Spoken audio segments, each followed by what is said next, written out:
السلام علیکم ورحمۃ اللہ وبرکاتہ۔ بسم اللہ الرحمن الرحیم۔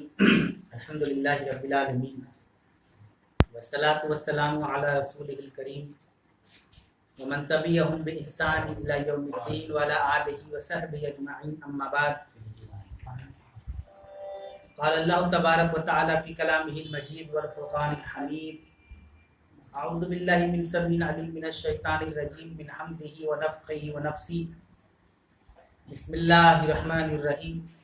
یا ایھا الذین آمنوا اتقوا اللہ حق تقاتہ ولا تموتن الا وانتم مسلمون۔ وقال اللہ تعالی فی موضع آخر: ان ھذا القرآن یہدی للتی ہی اقوم۔ رب اشرح لی صدری ویسر لی امری واحلل عقدۃ من لسانی یفقہوا قولی۔ سبحانک لا علم لنا الا ما علمتنا انک انت العلیم الحکیم۔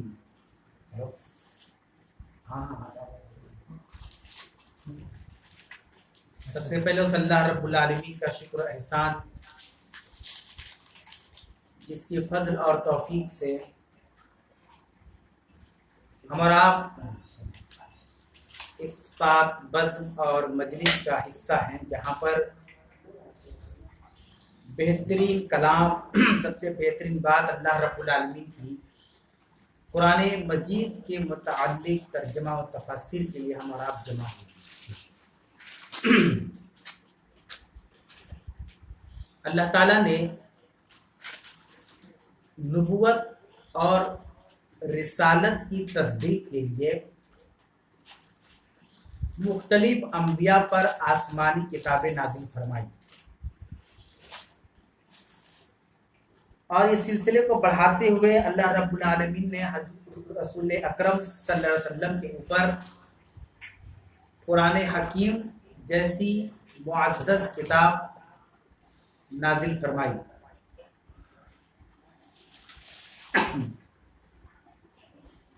یہ قرآن جو حق اور ہدایت کا سرچشمہ ہے، اور جس میں اللہ تعالیٰ نے دنیا اور آخرت کی کامیابیوں کے بارے میں بیان کیا۔ آج کے درس میں انشاءاللہ تعالیٰ سورۃ النساء آیت نمبر 172 سے اللہ نے چاہا تو آج سورت کا اختتام ہو جائے گا، سورۃ النساء کا انشاءاللہ تعالیٰ۔ آخر تک اس سورت کی آخری آیت 176 تک کوشش کی جائے گی کہ مکمل ترجمہ تفسیر آپ کے سامنے بیان کی جائے۔ لیکن ان آیات کا جو گزر چکی ہیں یا جو آیات ابھی پڑھی جائے گی، اس کے متعلق ایک بڑی ہی حقیقی اور حقائق جو ہے بات بیان کرنا ضروری سمجھتا ہوں کہ وہ آپ کے گوشے گزار کی جا سکے۔ اللہ تعالیٰ نے انسانی زندگی کے اندر کئی مراحل دیے ہیں۔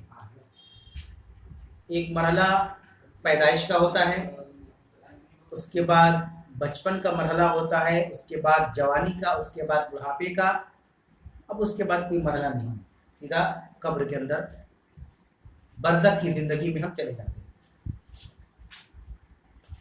ان سبھی مراحل کا تذکرہ، ذکر اللہ نے قرآن کے اندر بھی کیا، اور ہمارے نبی محمد رسول اللہ صلی اللہ علیہ وسلم نے اپنی باتوں کے اندر مختلف مقامات پر بیان کیا۔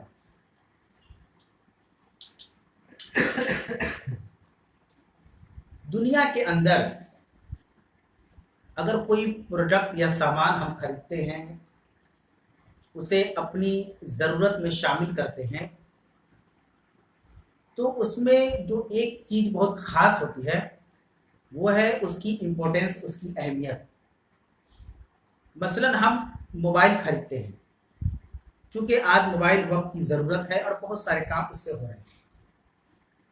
یا ایک زبان میں یہ بھی کہا جا سکتا ہے کہ موبائل کے بنا اب انسان کی زندگی ادھوری ہو گئی۔ بہت سارے معاملات ہیں، لین دین کے ہو یا دیگر چیزوں کے، وہ اسی سے حل ہو رہے ہیں۔ اب تو پڑھائی لکھائی، کوچنگ وغیرہ بھی وہ ایک ذریعہ بن گیا ہے۔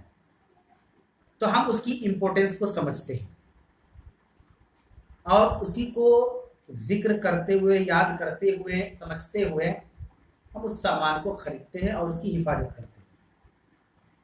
اسی طریقے سے دنیائی معاملات میں اگر کوئی آدمی گولڈ کا، سونے کا کوئی زیور زیورات خریدے، یا ڈائمنڈ کا، ہیرے کا، یا سلور کا، چاندی کا، سب کے اپنے اپنے مقام ہیں۔ تو آپ دیکھیں گے کہ دنیا کے اندر جو جس چیزوں کی بڑی قدر و منزلت اور اہمیت ہے، تو ہم ان چیزوں کو اس طریقے سے عام جگہوں پر نہیں رکھتے۔ جیسے ابھی ہم اور آپ یہاں بیٹھے ہوئے ہیں، تو آپ کو کہیں پر بھی زمین یا ڈیسک پر سونے کا کوئی سامان نہیں ملے گا، گولڈ کا۔ وہ کہاں ملے گا؟ وہ سیف کے اندر، لاکر کے اندر۔ کیوں اس کو ہم سنبھال کے رکھ رہے ہیں؟ کیونکہ ہمیں دنیاوی اعتبار سے اس کی اہمیت کا پتہ ہے۔ وہ ایک قیمتی شے ہے جس کو ہر جگہ نہیں رکھا جاتا، بلکہ سنبھال کر رکھا جاتا ہے تاکہ وہ کھو نہ جائے اور اس کا نقصان نہ ہو جائے۔ یہ مثال میں اس لیے دے رہا ہوں کہ صرف بات ہماری عقل اور سمجھ میں آ جائے کہ انسانی زندگی کے مراحل میں اللہ تعالیٰ نے عقل اور شعور کا ایک مرحلہ رکھا ہے کہ جب انسان کو اللہ عقل دے دیتا ہے، شعور دے دیتا ہے، یہ عقل و شعور اس بات کی ضمانت ہوتی ہے کہ اب اس سے اللہ کل قیامت کے دن پوچھے گا، سوال کرے گا، جو نعمتیں دے رہا ہے اس کے بارے میں پوچھے گا۔ کب پوچھے گا؟ جب ہم عقل اور شعور والے ہو جائیں گے۔ جب بچپنے میں رہتے ہیں تو اللہ کی طرف سے کوئی پکڑ نہیں ہوگی، کیونکہ بچپن میں نہ عقل ہوتا ہے نہ شعور ہوتا ہے، ایک بچپنے کی زندگی ہوتی ہے۔ بتلانے کا مقصد یہ ہے کہ جس پروگرام اور جس درس میں ہم اور آپ بیٹھے ہوئے ہیں اور جس کتاب کا درس آپ کے سامنے دیا جا رہا ہے، وہ کتاب بالکل اس مثال کی طرح ہے کہ جیسے گولڈ کا کوئی سامان، ڈائمنڈ کا کوئی سامان ہم ہر جگہ نہیں رکھ سکتے، اسی طرح اللہ تعالیٰ اس کے سمجھ اور علم کی توفیق سب کو نہیں دیتا۔ یہ بڑی مقدس اور خاص کتاب ہے۔ یہ وہ کتاب ہے جس میں رسول کی رسالت کا تذکرہ کیا گیا ہے۔ انا ارسلناہ شاہدا ومبشرا ونذیرا ما ارسلناک الا رحمۃ للعالمین۔ یہ ساری وہ آیات ہیں جو محمد رسول اللہ صلی اللہ علیہ وسلم کے بارے میں اس کتاب کے اندر مذکور ہے کہ اے نبی ہم نے آپ کو تمام جہان والوں کے لیے رحمت بنا کر بھیجا، اے نبی ہم نے آپ کو خوشخبری دینے والا، ڈرانے والا بنا کر بھیجا، اور اس طرح کی بے شمار چیزیں آپ کو اس کے اندر ملیں گی۔ اس کتاب کی اہمیت اور اس کی قیمت کا اندازہ وہ مومن بندہ لگا سکتا ہے جس کو اللہ نے ایمان جیسی دولت دے رکھی ہے کہ یہ چیزیں ہمارے سونے اور چاندی سے کئی گنا بہتر ہے۔ دنیا میں آنے کے بعد جب دنیا سے ہم چلے جائیں گے قبر کی زندگی میں، تو ہمیں پتہ چلے گا کہ ہمیں گولڈ کی زیادہ اہمیت سمجھنی چاہیے تھی کہ قرآن کی، کیونکہ وہ ایک اندھیر نگری ہے، اندھیر گھر ہے جہاں سب کو جانا ہے۔ کوئی انسان یہ ضد نہیں کر سکتا کہ ہم گئے بھی نہیں کریں گے وہاں پہ، ہم کو وہاں جانا ہی نہیں ہے۔ موت ایک ایسی حقیقت ہے جس سے روبرو ہم سب کو ہونا ہے۔ قل ان الموت الذی تفرون منہ فانہ ملاقیکم۔ سورہ جمعہ پڑھے تو اللہ کہہ رہا ہے نبی کہہ دیجئے ان الموت الذی تفرون منہ، بے شک موت جس سے تم بھاگ رہے ہو، فانہ ملاقیکم، اس سے تم ملنے والے ہو، ملاقات ہو کر رہے گی۔ یہ ایک ایسی ملاقات ہے جو ہماری مرضی پر نربھر نہیں ہے، یعنی ہم چاہیں گے تو موت ہوگی، نہیں چاہیں گے تو نہیں ہوگی، ایسا نہیں ہے۔ ہم چاہے نہ چاہے موت آ کے رہے گی۔ ہر انسان کو کل نفس ذائقۃ الموت، کسی کو موت سے چھٹکارا نہیں۔ ایسی صورت میں درس قرآن کا جو اصل مقصد بیان کیا گیا ہے کہ قرآن عربی لینگویج میں آیا ہے، اس کی جو زبان ہے یہ عربی ہے، لیکن اتفاق سے ہم لوگ عربی زبان جاننے والے نہیں ہیں۔ ہماری زبان یا تو ہندی ہے، یا تو اردو ہے، یا تو بنگلہ ہے، یا اور دیگر زبانیں ہیں۔ سوال یہ ہے کہ اللہ رب العالمین نے قرآن کو کتابی شکل جو بھی صحابہ نے کتابی شکل عثمان غنی کے زمانے میں دیا گیا، پہلے یہ بکھرے ہوئے اوراق تھے، کہیں پتھروں پہ لکھے ہوئے، کہیں چمڑوں پہ لکھے ہوئے، کہیں انسان کے ذہن میں حفظ کرا دیا گیا، لیکن کتابی شکل نہیں تھی۔ جب آج کتابی شکل دے دی گئی تو ایک سب سے اچھی بات یہ ہے کہ ہر مسلمان کے گھر میں کتاب پائی جاتی ہے، اور ہونی بھی چاہیے۔ لیکن یہاں ایک بات جو میں سمجھانا چاہتا ہوں کہ اس کتاب کے رکھنے کا مقصد اور اہمیت ہم کیا جانتے ہیں؟ ہم موبائل خریدتے تو اس کی اہمیت جانتے ہیں، کیوں خرید رہے ہیں، اس سے ہمارے کیا کیا فوائد ہیں، کیا کیا کام ہو سکتے ہیں۔ سوال یہ ہے کہ قرآن مجید کو اپنے گھر میں رکھ رہے ہیں تو ہم کیوں رکھ رہے ہیں؟ ایک یہ سوال ہم اپنے آپ سے پوچھیں کہ ہمارے گھروں میں، گلاف میں یا جو بھی کور میں قرآن رکھا ہوا کیوں؟ اس کی وجہ کیا ہے؟ اس دنیا میں بلا وجہ کوئی چیز نہیں ہے۔ پہلی بات، جب لفظ کیوں کا ہمیں جواب مل جائے گا کہ ہم قرآن کو اس لیے رکھے ہوئے ہیں کہ یہ ہماری مذہبی اور مقدس کتاب ہے، یہ آسمانی کتاب ہے، یہ کسی انسان کا قول نہیں، یہ اللہ تعالیٰ کا قول ہے، اور اللہ تعالیٰ نے اس کو اپنے حبیب محمد رسول اللہ صلی اللہ علیہ وسلم کے اوپر اتارا، نازل کیا۔ اس وجہ سے ہم رکھے ہوئے ہیں کیونکہ اس کی تلاوت کا ثواب ہے۔ حدیث کے اندر ہے کہ ایک حرف پر 10 نیکی ہے۔ اللہ کے رسول صلی اللہ علیہ وسلم نے کہا کہ میں نہیں کہتا کہ الف لام میم ایک حرف ہے، بلکہ الف ایک حرف ہے، لام ایک حرف ہے، میم ایک حرف ہے۔ اگر صرف الف لام میم پڑھ دیں تو 30 نیکی ہو جائے گی۔ یہ سوال کا جواب مل گیا تو ایک سوال آٹومیٹک پیدا ہو جائے گا کہ قرآن ہم پڑھ رہے ہیں، ابھی ہم ایک آیت پڑھ رہا ہوں، یا ایھا الناس قد جاءکم برہان من ربکم، کیا سمجھے آپ اس سے؟ کیا سمجھ میں آیا؟ بس اتنا سمجھ میں آیا کہ آپ پڑھے یا ایھا الناس۔ یا ایھا الناس کا مطلب کیا ہوگا؟ ہم میں سے کسی کو نہیں معلوم۔ کیوں نہیں معلوم؟ جاننا چاہیے، ہے نا۔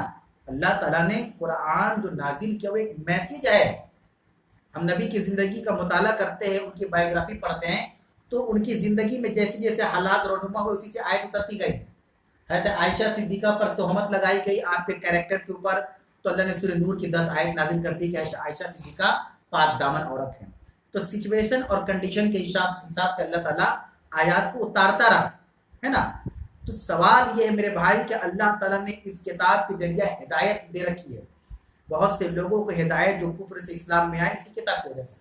پہلی مثال عمر فاروق کی ہے رضی اللہ عنہ، جو اس کتاب کی وجہ سے مسلمان ہو گئے۔ ان کی زبان عربی تھی، ابھی ہم اردو بول رہے ہیں آپ کو سب سمجھ میں آ رہا ہے، لیکن ایک عربی جاننے والے کو بیٹھا دی جو اردو نہیں جانتا، وہ صرف بیٹھ کر منہ تاکے گا کیا بول رہے ہیں، وہ صرف منہ دیکھ سکتا ہے۔ ہم اگر عرب کی سرزمین پر جاتے ہیں، وہاں پہ نماز پڑھتے ہیں مسجدوں میں، تو عربی میں خطبہ ہوتا ہے تو ہم جانتے ہیں ہم پھر منہ تاکتے ہیں کہ امام کیا بول رہا ہے، لیکن سمجھتے نہیں۔ اصل بات جو بتلانے والی ہے کہ اللہ تعالیٰ نے اس کو سمجھنے کے لیے دنیا بھیجا ہے۔ یہ جو درس کا جو سلسلہ چل رہا ہے اس لیے چل رہا ہے کہ ہم میں سے جتنے یہاں بیٹھے ہوئے ہیں ہر بھائی اپنی زندگی میں کوئی اب تک تو اتنا طے ہے کہ کوئی 100 مرتبہ قرآن ختم کر چکا ہوگا، کوئی 200 مرتبہ، کوئی 300 مرتبہ، اب تک اپنی عمر کے جس دہلیز پر بیٹھے ہیں۔ لیکن آپ اپنے دل سے پوچھیں ایک بھی مرتبہ کیا ہم نے ترجمے سے ختم کیا؟ یہ بہت بڑا سوال ہے کہ ہم سمجھ کیا رہے اس کے مطلب۔ اور دیکھیں قرآن کو ہم سمجھ کے نہیں پڑھ رہے ہیں تو اس کا سب سے بڑا خمیازہ کیا بھگتنا پڑ رہا ہے کہ آج رشتے ٹوٹ رہے ہیں، لین دین گڑبڑا رہے ہیں، معاملات خراب ہو رہے ہیں، بیوی شوہر کی عزت نہیں کر رہی، شوہر بیوی کے حقوق کو ادا نہیں کر رہا، بچے اپنے ماں باپ کی عزت نہیں کر رہے، ماں باپ بچوں کی قدر و منزلت نہیں سمجھ رہے، پڑوسیوں کے حقوق ہمیں نہیں پتا۔ یہ ساری چیزیں ہمارے معاشرے سے ختم ہو رہی ہیں، جبکہ ایسے معاشرے کو اسلامی معاشرہ نہیں کہا جاتا۔ اسلامی معاشرہ صرف اس کو نہیں کہتے جہاں مسلمان رہتے ہیں، نہیں، اسلامی معاشرہ وہ ہے جہاں مسلمان اپنے نبی کی تعلیم پر جیتے ہیں، اس کو کہا جاتا ہے اسلامی معاشرہ۔ یہ کیسے پتہ چلے گا ہم کو؟ سب کچھ اس کے اندر لکھا ہے، لیکن ہم کیا ہے سمجھتے نہیں۔ تو یہ رونا نہ روئے کہ ہم کو کوئی بتلانے والا نہیں ملا، ہے نا۔ ہم اس کے لیے ایک کوشش کریں، ایک کوشش کیا کہ یہاں پہ دیکھیں، کوشش کیا کہ آج قریب سال 2 سال سے سلسلہ چل رہا ہے، اور ہم لوگ اب سورہ نساء بھی ختم کرنے والے ہیں۔ سورہ فاتحہ ختم ہو گئی، سورہ بقرہ ختم ہو گئی، سورہ آل عمران ختم ہو گیا، اب سورہ نساء، 4 سورت ہم ختم کرنے کے دہانے پر ہے۔ 4 سورت میں ہم نے کیا سبق حاصل کیا؟ ہم نے بہت کچھ سیکھا، بہت کچھ سیکھنے کی ضرورت ہے، لیکن ہم اگر قرآن کو ترجمہ سے نہیں پڑھیں گے تو اس کا خمیازہ یہ بھگتنا پڑے گا ہم لوگوں کو، اور بھگت رہے ہیں کہ اب ہمارے معاملات بگڑ چکے ہیں۔ اب مثال کے طور پر ہم اپنے بچے کو انگلش میڈیم اسکول میں داخلہ کرا دیتے ہیں یا اردو میڈیم میں کرا دیتے ہیں، انگلش میڈیم کی فیس بھی جمع کر رہے ہیں، ہر کچھ دے رہے ہیں، ٹھیک ہے، بچہ بہترین انگلش پڑھنا سیکھ گیا۔ اب ایک دن اس کو گھر میں بیٹھاتے ہیں، بولتے ہیں کہ ایک پیراگراف دیتے ہیں کسی انگلش بک کا کہ بابو پڑھو اس کو، تو پڑھتا ہے، پورا پیراگراف پڑھ کر اچھے سے سنا دیتا ہے۔ اب والد پوچھتے ہیں کہ اس کا مطلب کیا ہوا؟ ہم کو کیا پتا،